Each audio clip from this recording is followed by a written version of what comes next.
So finally, we move to lecture number 7, which is the demand functions for various utility functions. तो पुरानी कुछ videos में we have discussed कि utility functions कितने type के होते हैं, उनकी ड्राइंग कैसी होती है. Now we finally move to deriving the demand for those utility functions. हमने perfect substitutes discuss कर लिया, हमने perfect complements discuss कर लिया, Cobb-Douglas discuss कर लिया. तो now let's move on determining the demand of these functions कि एक consumer इक्विलिब्रियम में अगर गुड्स परफेक्ट सब्स्टिट्यूट्स होंगे तो उनकी कितनी डिमांड करेगा, परफेक्ट कॉम्प्लीमेंट्स होंगे तो उनकी कितनी डिमांड करेगा, and so on. Okay, before we move forward, let me bring to your notice that there is a small topic, monotonic transformation, that is left. That is your chapter number 4 of variant, chapter number 3 or 4 of variant, that we will be covering once we are done with the demand function. So this is one important topic. So I wanted to do this in continuity. Once we have derived the demand functions, then we can safely do the monotonic preferences. Okay, so as you can see, सबसे पहला जो हमारे पास function है ये perfect substitutes है. Again, this lecture, before you watch this lecture number 5, 6, they are prerequisite. Until and unless you have not done those lectures, it is very difficult to follow. तो ये तुम्हारा जो यूटिलिटी फंक्शन है ये quasi concave है. Quasi concavity हमने last video lecture में discuss करी थी. अब इनके आईसीज क्या है? इनके आईसीज कॉन्वेक्स है, स्ट्रिक्टली कॉन्वेक्स नहीं है. और अगर इनकी ड्राइंग करें हम इनके आईसीज की, तो ये डाउनवर्ड स्लोपिंग स्ट्रेट लाइन है. और इनका जो एमआरएस है वो ए/बी है, जो कांस्टेंट है. हम ये सब डिराइव लास्ट क्लास में कर चुके हैं. अब सपोज करो हम एक बजट लाइन एज्यूम कर लेते हैं विच इज ए बी. ठीक है, इस केस वाले केस में हमारी जो बजट लाइन है वो क्या है? A B is the new budget line. अब हमें पता है बजट लाइन डाउनवर्ड स्लोपिंग होती है और उसका जो स्लोप है वो क्या रहता है बजट लाइन का. अगर हम स्लोप निकालें इस ए बी लाइन का, तो वो P X by P Y रहता है. Just a minute.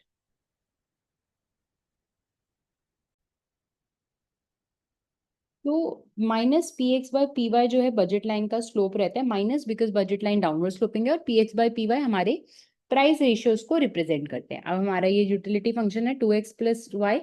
हमें पता है क्योंकि ये इसका फॉर्म क्या है, इसका फॉर्म ए एक्स प्लस बी वाई है. तो ये एक परफेक्ट सब्सटीट्यूट्स का यूटिलिटी फंक्शन है. अगेन इसमें अगर हम देखें तो ए की जो हमारी वैल्यू है वो 2 है, बी की वैल्यू 1 है. तो स्टूडेंट्स ऑफन कंफ्यूज कि परफेक्ट सब्स्टिट्यूट फंक्शन है तो वो x प्लस वाई होगा. No, it can be 2x plus Y, it can be x plus 2y. A और बी की हमेशा डिफरेंट वैल्यूज हो सकती है. अगर ये फंक्शन है तो हमारे ए और बी की कितनी वैल्यूज हैं? 1 और 1. Now in this case suppose तुम्हारी प्राइस रेशियो 2 है, 1 है, एंड सो ऑन, राइट. सो अब हम केस नंबर 1 देखते हैं. जब तुम्हारी प्राइस है पी एक्स का 2 है, पी वाई का 1 है, तो इसमें ना केसेस बनेंगे. Whenever we find the demand for perfect substitutes, we make certain cases. सबसे पहले तुम अपना ए बाई बी कैलकुलेट कर लो. ए बाई बी क्या है? 2 है, राइट. नाउ प्राइसेस हमें गिवन है. अगर हम देखें एक्स से कितनी यूटिलिटी मिल रही है, एक्स से 2 into x और y से सिर्फ y. तो यानी x से 2 टाइम ज्यादा यूटिलिटी मिल रही है when we compare it to the utility of y, right. तो यानी हमें पता है कि x से क्योंकि ज्यादा यूटिलिटी मिल रही है, अगर दोनों के प्राइसेस सेम होते तो कंज्यूमर ज्यादा x कंज्यूम करता. क्यों? क्योंकि ऑब्वियसली उसे x से ज्यादा यूटिलिटी मिल रही है. और कंज्यूमर का जब वो डिमांड निकाल रहे हैं, तो हमारा जो डिमांड निकालने का सबसे पहला जो मोटिव है, we want to maximise utility with respect to our budget line or budget constraint. This is our first thing that we want to do. Now, in this case, just a minute. Now, in this case, अगर हमने assume करा कि हमारा px 2 है, py 1 है, तो that means इसमें हम प्राइस रेशियो निकाल लेंगे. अगर हम प्राइस रेशियो निकालेंगे px by py, तो क्या निकलेगा? 2. इस केस में हमारी प्राइस रेशियो और a by b रेशियो जो है वो इक्वल है. ठीक है, दिस इज केस नंबर 1. इसमें वो कहाँ कंज्यूम करेगा, कैसे कंज्यूम करेगा, इसको अभी हम डिस्कस करेंगे. सेकेंड केस, तुम्हारा जो px है उसकी वैल्यू 2 है, py की वैल्यू 2 है, 1 है और 2 है. अब देखो x से यूटिलिटी तो डबल मिल रही है 2x, लेकिन x का प्राइस y से हाफ है.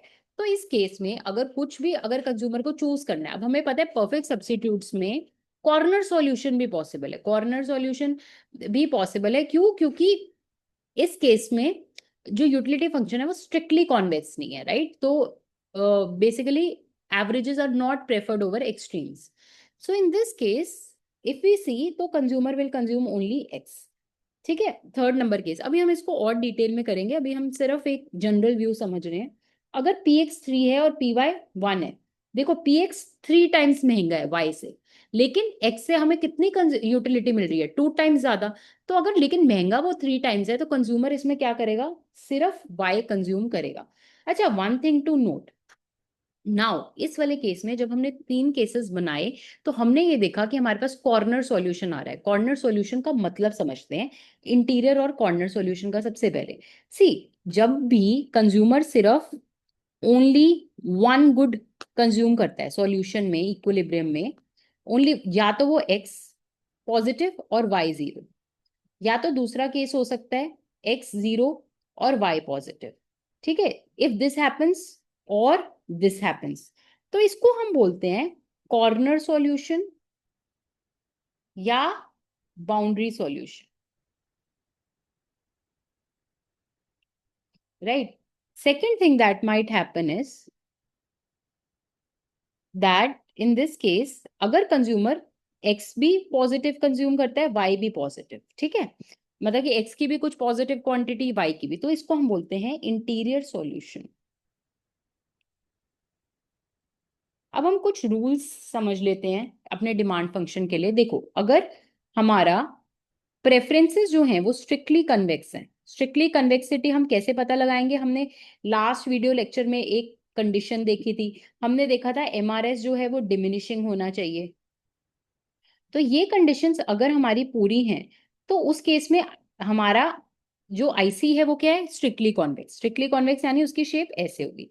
इस वाले केस में हमारा इंटीरियर सॉल्यूशन होगा, हमारा इंटीरियर सॉल्यूशन गारंटीड है। सो इसको हम ये कहते हैं, we say that strict convexity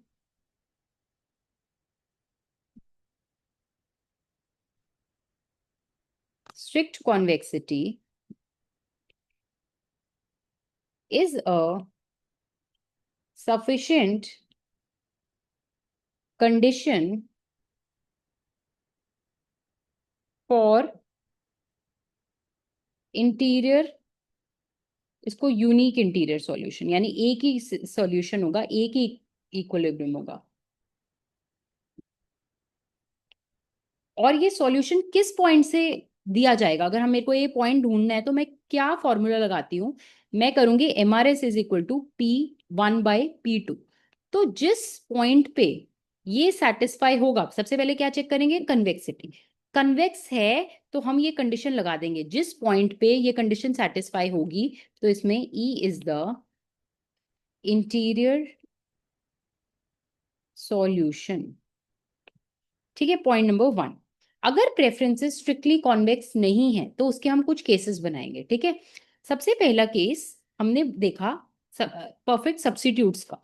ठीक है, इस वाले केस में प्रेफरेंसेस कॉन्वेक्स तो हैं, लेकिन स्ट्रिक्टली कॉन्वेक्स नहीं है।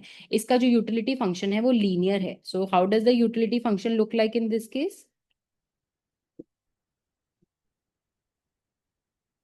like this. So this is the utility function ax plus by.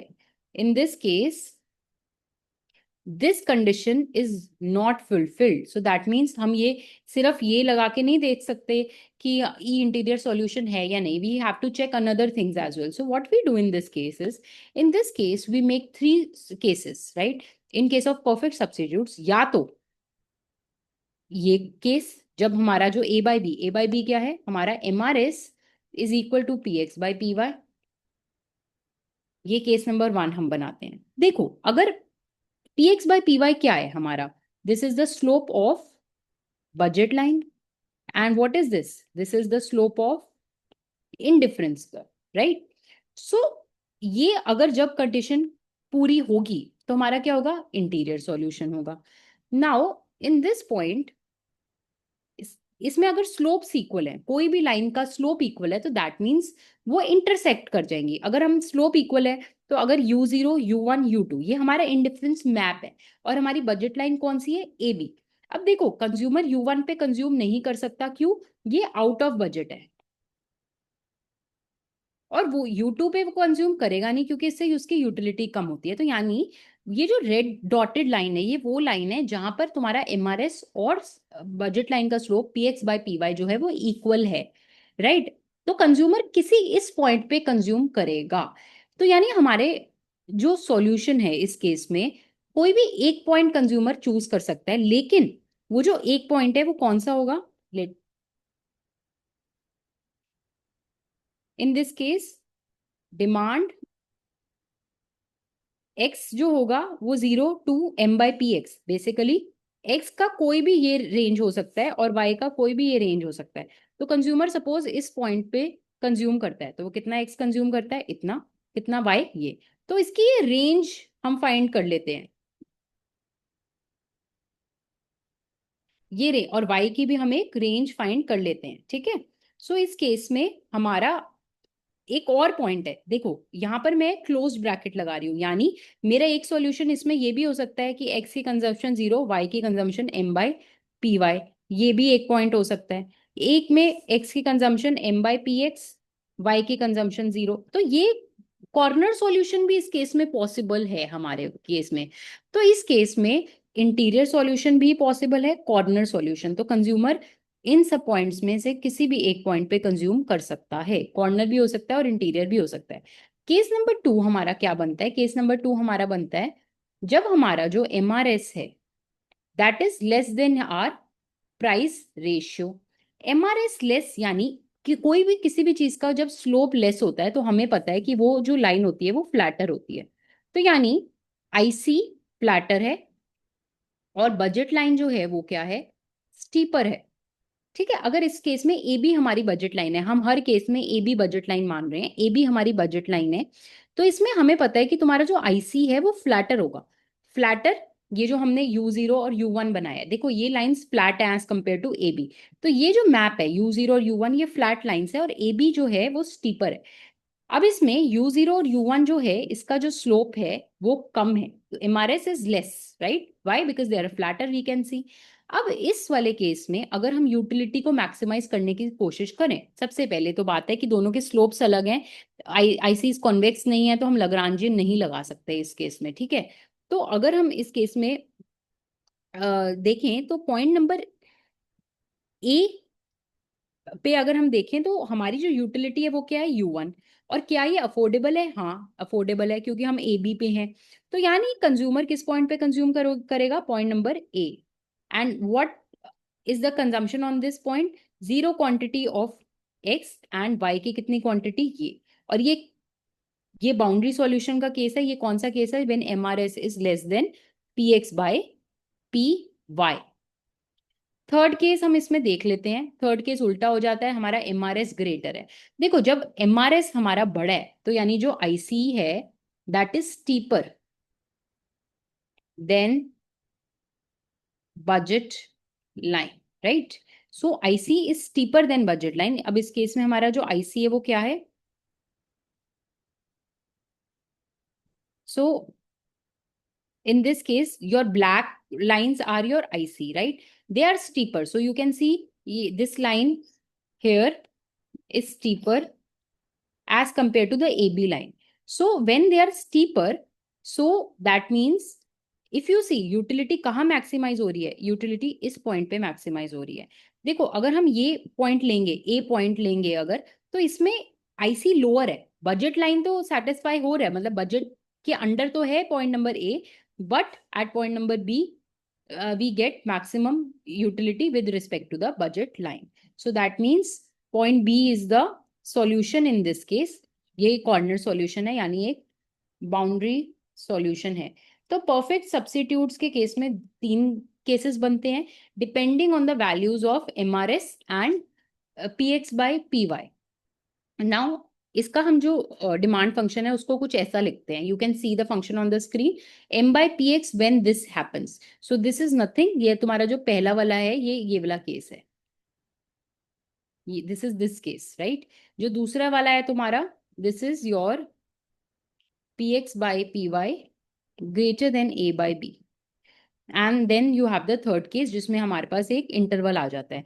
So these three cases and Y के भी तीन केसेस हैं जिसको हमने ऐसे ऐसे करके समराइज करा है। This is the demand function for X and this is the demand function for Y. Now next we move to perfect complements, right? This is another kind of demand function. तो जब हम perfect complements की बात करते हैं हमें पता है यूटिलिटी फंक्शन कुछ ऐसा दिखता है.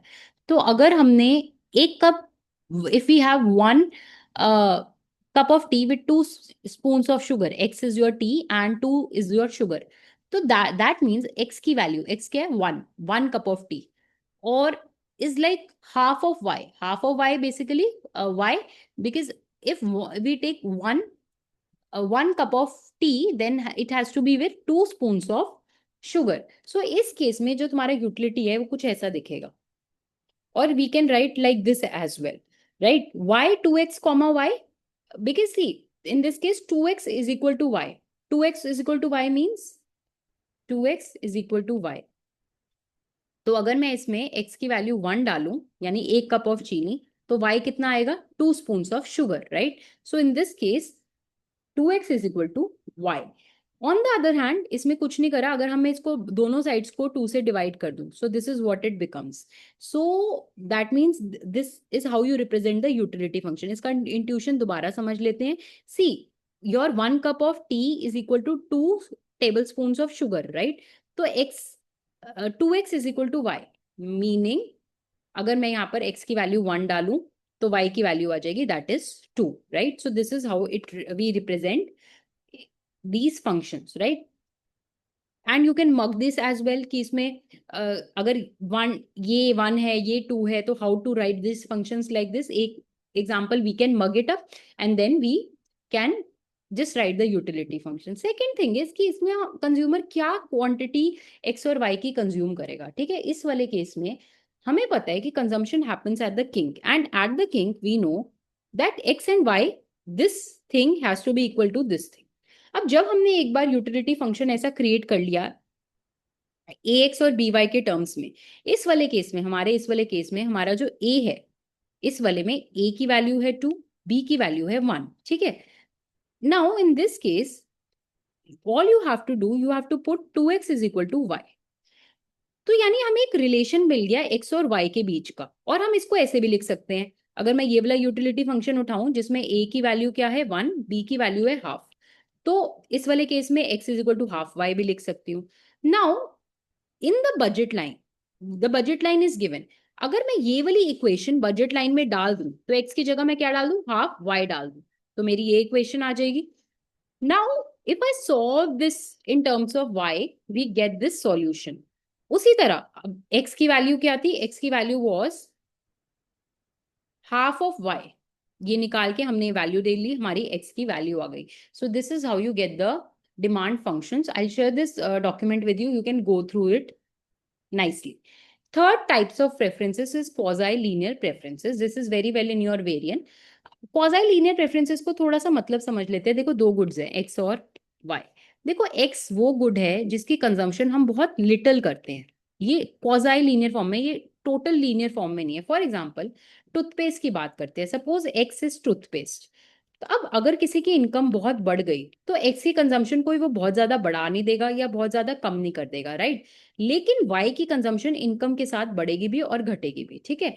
तो ये दो गुड्स ऐसे हैं जिसकी एक गुड की कंजम्पशन इनकम पे डिपेंड करती है और दूसरे गुड की कंजम्पशन जो है इनकम पे डिपेंड नहीं करती. अगर हम इसमें एमआरएस फाइंड करें जो हमने पुराने लेक्चर्स में करा है तो हम एक फीचर देखते हैं कि MRS is not dependent on the quantity of the linear good, right? MRS is 1/2 root X. And again अगर इसमें आप डिमिनिशिंग एमआरएस लगाएंगे और अगर क्वाजाई कनकेविटी की कंडीशंस लगाएंगे so in this case also ICs are strictly convex. तो convexity की एजम्पशन पूरी होने के बाद हमें पता है जब प्रेफरेंसेस स्ट्रिक्टली कन्वेक्स होती है तो हमें कौन सा पॉइंट ढूंढना है इक्विलिब्रियम के लिए, ये, और ये पॉइंट हमारा क्या है, unique interior solution. This is the point. So now if you put MRS is equal to PX by PY तो हमारे पास एक x की वैल्यू आती है ये सॉल्व करने के बाद, ठीक है? MRS क्या निकाला, ये निकाला, इसको पुट करेंगे इसके साथ एंड x की हमारे पास एक वैल्यू आई. अब x की वैल्यू हमने इसमें पुट कर दी budget line. This is your budget line. You put the values and then you find the value for y. जब आप सॉल्व करोगे, so when you solve it you get the value of y here, right?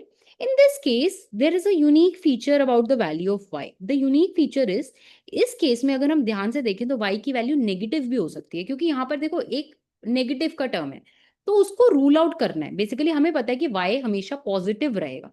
तो अब क्या करते हैं, हम एक कंडीशन लगाते हैं y की वैल्यू पे। ये इसको सॉल्व करने का तरीका थोड़ा अलग है, ठीक है, but we have to do this like this, because ये y की वैल्यू इसमें जीरो भी हो सकती है और नेगेटिव भी हो सकते हैं। तो हमें एक कंडीशन लगानी पड़ेगी मैथमेटिकली, जो कंडीशन आएगी इसकी इनकम पे। तो y कोई भी कंज्यूमर पॉजिटिव तभी कंज्यूम करेगा जब उसकी इनकम कुछ सर्टेन लेवल से ज्यादा होगी। तो m is less than m bar, where m bar is equal to P Y square upon 4px। और ये वैल्यू निकालने के लिए हमने क्या करा, इस y की वैल्यू को ग्रेटर देन जीरो पुट करा।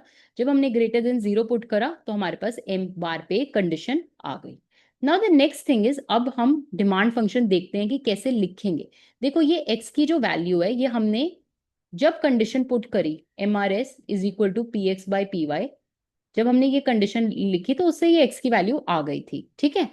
तो हमने ज्यादा सॉल्विंग नहीं करनी पड़ी। देखो ये जो x की वैल्यू है ये इनकम पे नहीं dependent, as you can see, जो मैंने इंट्यूटिवली एक्सप्लेन करा था वो बात अब मैथमेटिकली भी प्रूव कर दी। लेकिन जब हम y का डिमांड फंक्शन कैलकुलेट करते हैं तो देखो it is dependent on the value of money income. अगर मनी इनकम हमारी इससे कम है तो m is less than equal to m bar, तो कंज्यूमर y कितना कंज्यूम करेगा, जीरो। क्योंकि अगर मनी इनकम इससे कम हो जाएगी ना इस m से, तो y की कंजम्पशन नेगेटिव में चली जाएगी, और हमें पता है किसी भी गुड की कंजम्पशन नेगेटिव में नहीं हो सकती। तो हम ये कंडीशन लगाएंगे।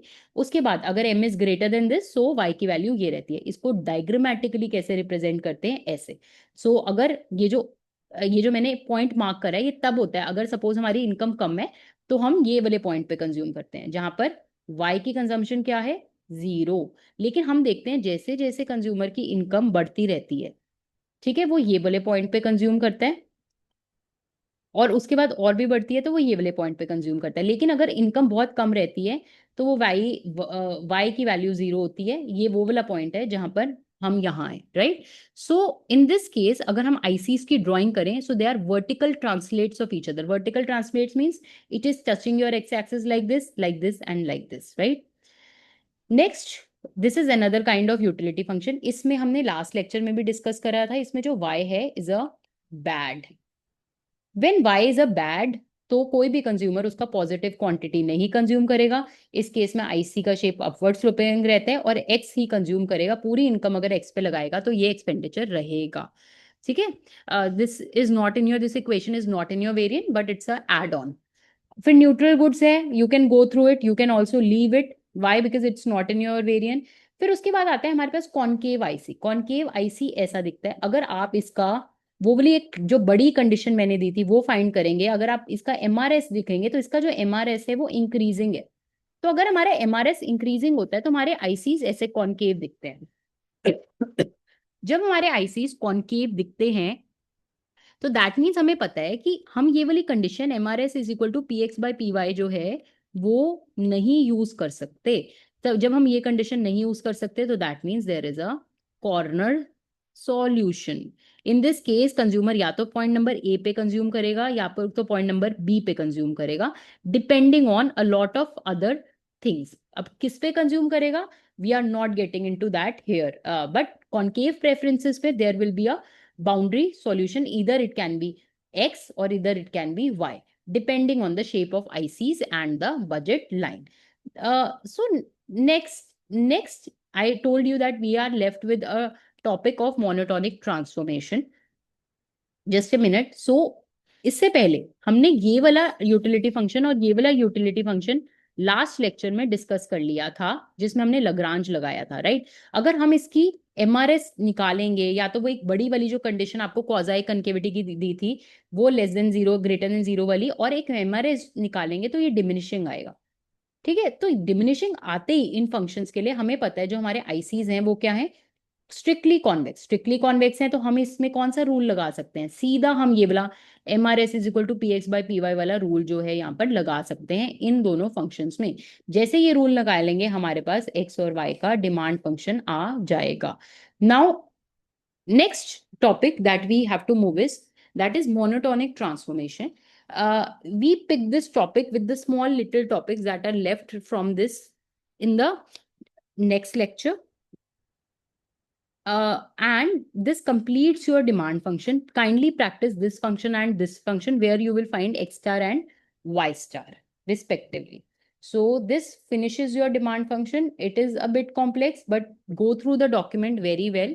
I have shared the document in the Drive link. And if you face any problems in solving part or anything, you can put a comment. Okay, I'll try to answer. This finishes the demand function. As I said, there are few little topics like monotonic transformation that are left from your variant. We'll cover that in the next lecture. And once we are done with the monotonic transformation, then we can probably start with your income of a curve, angel curve, right? Once we are done with that topic. Okay, thank you, everyone.